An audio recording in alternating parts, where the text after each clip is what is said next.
So James, what's your major and how are you interested in using that once you get out of here? So I'm a mechanical engineering major, and after I graduate, I want to go into the aerospace engineering field. I think I want to do research and development there in the Department of Defense area. I've been looking at companies like Battelle and Lockheed Martin, maybe NASA, but that's not really Department of Defense. So And so it sounds like you're moving more towards like the private sphere of it rather than working directly under the government.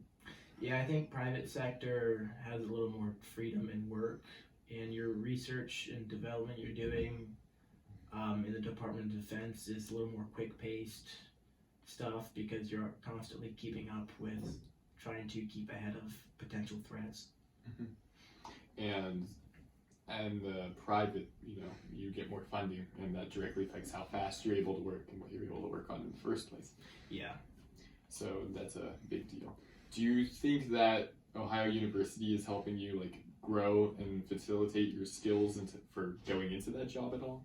I do. I think one of the biggest things is the club I'm in is the AIAA, which is an aerospace engineering club, and I'm on the drone team in that.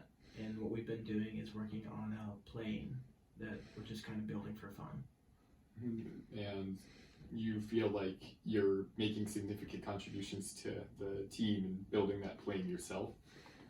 Yeah, we're the plane has an 8-foot wingspan, so it's a pretty big plane, big enough that we had to redesign our landing gear from the last time we built it because we're rebuilding a design that was used 2 years ago. And when we redesign parts, I solely designed the new landing gear based off of other large class airplanes.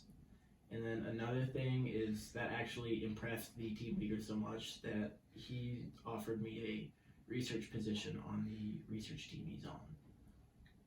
What is that like?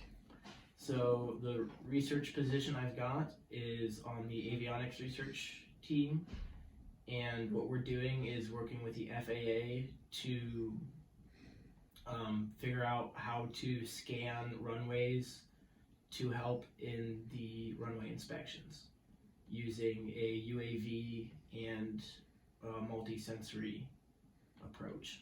So that's kind of like interacting directly with what you want to do once you get out of here too. Yeah, it's avionics, which has a lot of overlap with aerospace. Avionics just focuses a little bit more on the electronic side. And you are enjoying that. Yeah, I am. So far everything's going good, but if you found that maybe later on when you're doing more research that this isn't for you, is there anything else you've been looking at? As a mechanical engineer, it's a pretty versatile degree, so I can go into several fields. A common one is like automotive industry. But you don't really have too much interest in those right now? Not at the moment, no. I think aerospace is where I really want to be. All right, well, thank you, James, for all that you're doing here right now. I think we're good.